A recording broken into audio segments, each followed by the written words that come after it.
No dig. What exactly is no dig? Do we need this? No. Actually, no dig doesn't mean no spades or no digging at all. Of course there's digging. How can you plant any trees? You can't.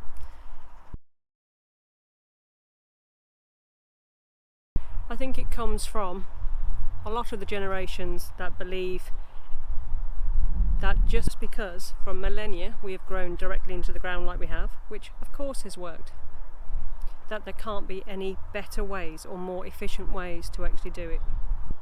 I think we can all benefit to some degree from no dig beds.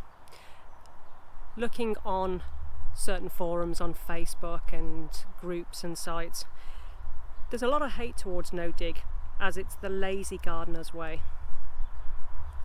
Is it easier? To some degree, yeah. Is it a lot less work? Not necessarily. Do you have to weed? Of course you have to weed. It just reduces some of the weeds. Now last year I spent pretty much my whole year trying to defeat couch grass.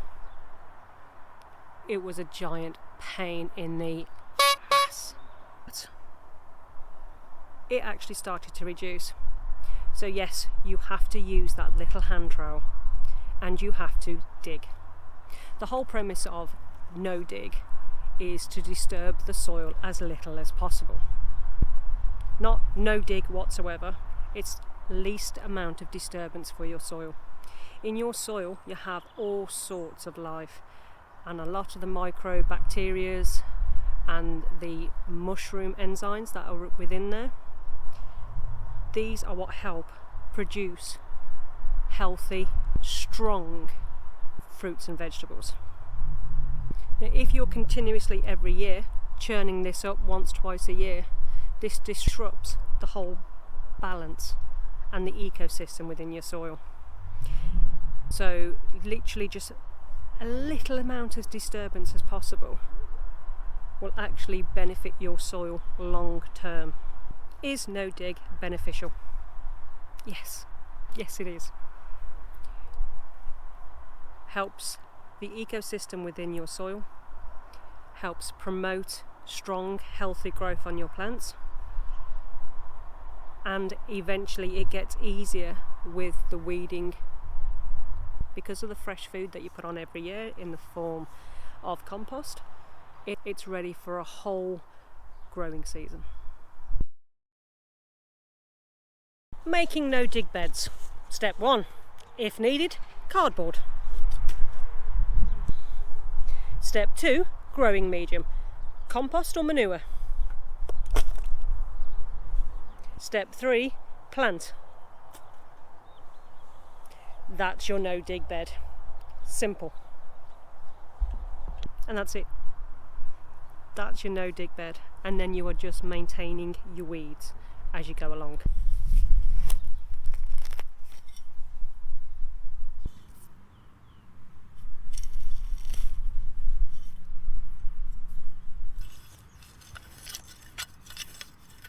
Of course, you can always show it a little bit of love.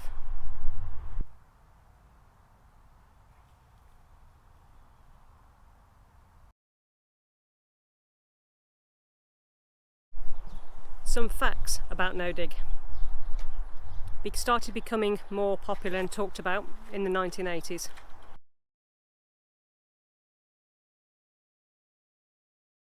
One of the godfathers of no dig today is Charles Dowling.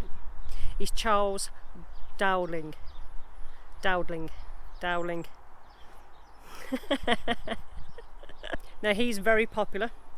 He does a market garden, predominantly no dig, I'm presuming pretty much all of it, and he does some great videos on no dig. You do not need tons and tons and tons of compost. You just don't. It creates weaknesses in plants. No, it really doesn't create any weaknesses in plants at all. You can't plant straight into compost. Bit of a myth. You can plant straight into compost. We literally laid our beds last year and planted that very same day. you need massively deep beds. No, you really don't. We planted about 3 inches of compost last year on one of the beds because we'd run out of compost. We grew everything in there that we grew in the deeper beds, no issues whatsoever. You'd never make enough of your own compost to do it. You can. You can beg, borrow and steal green waste for your compost bins. Ask neighbours for veg scraps or lawnmower clippings or hedge clippings. Ask the local councils whether they're willing to drop off some green waste to your site. There's lots of ways of producing your own green waste, turning it into a rich nutrient compost for your own beds.